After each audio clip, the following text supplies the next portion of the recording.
turminha, vamos lá voltar a falar de genética, esse assunto que intriga muita gente, tem muita gente que dedica a vida a esses estudos, desde a questão das características que são transmitidas, né, entre homem e mulher para os filhos, até a questão do estudo da genética dos vírus. Então tem aí, hoje em dia, cientistas correndo atrás da cura dessa descoberta da Covid, de vírus, né, de estudar esse vírus, todo o DNA dele para descobrir uma vacina e entender melhor. Então, vamos lá direitinho.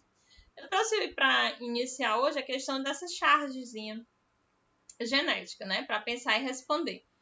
Então, diz assim, nosso filho como? Um cara, né, chega lá com um filhinho na tiracolo e diz, Freud explica, ué, mas Mendel não. Ou seja, não tem como geneticamente esse casal aí ter tido um filho, né? Então não faz sentido. Hoje em dia, com o conhecimento que nós já temos, existe até técnicas, né? Estudo de paternidade, DNA, que identifica realmente quem é o pai ou a mãe. É raro, mas pode acontecer essa questão de querer realmente identificar a mãe biológica, né? No caso de um filho adotivo, vamos supor, ele chega à fase adulta e aí aparece alguém dizendo que realmente é a mãe, né? E tem como provar geneticamente.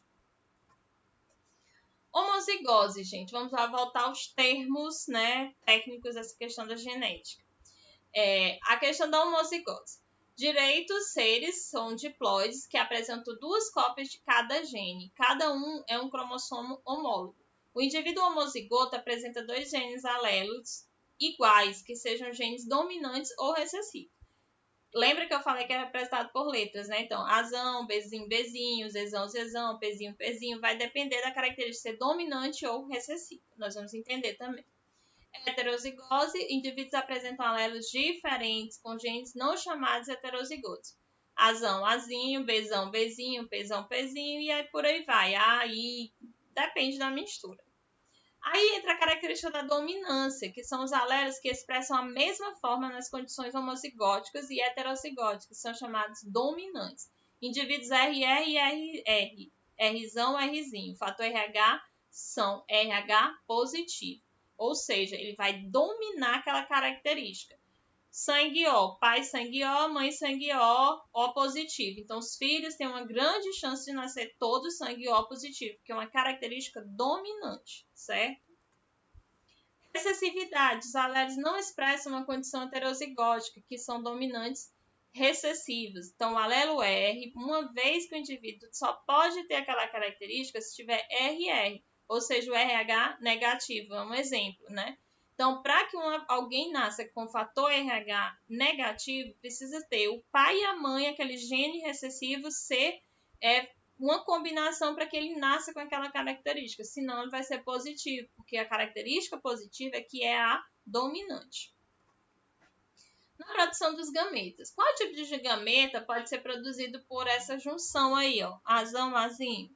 Então, a gente vai ter azão, azão, azão, azinho, né? Que é uma característica de formação dessa combinação genética.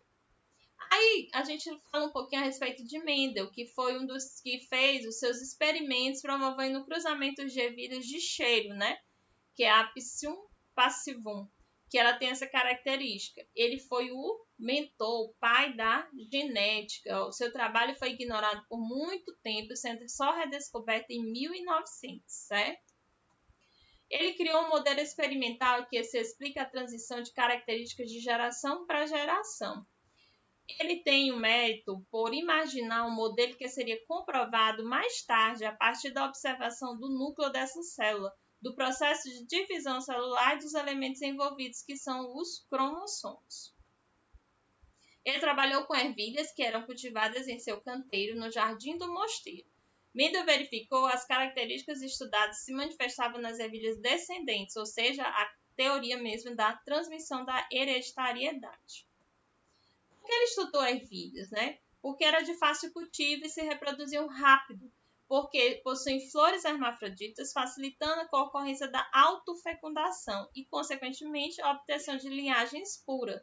Então, ele não ia misturar, ele ia pegar realmente ervilhas com aquelas mesmas características e praticar a autofecundação, que a gente vê lá bem no início a gente viu que essas flores podem ter essa autofecundação, certo? Ter essa característica dessa autorreprodução gerando descendentes puros, né? Sem mistura de material genético.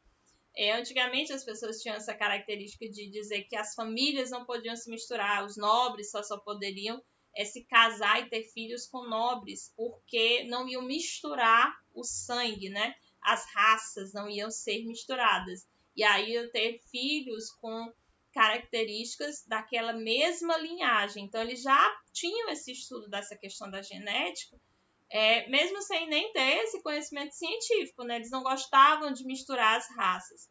E aí, quando foram surgindo as colonizações dos países, por diversos povos, aí que surgiu essas raças miscigenadas. Nós, brasileiros, somos uma mistura de diferentes raças, certo? Aí as ervilhas de Mendel, né? Ela tem a polinização, a transferência de pólen de uma flor para outra. O fruto da vagem era semelhante, a semente germina de forma que uma nova planta vá surgir. Então ela tem essa característica. Valeu? Até a próxima.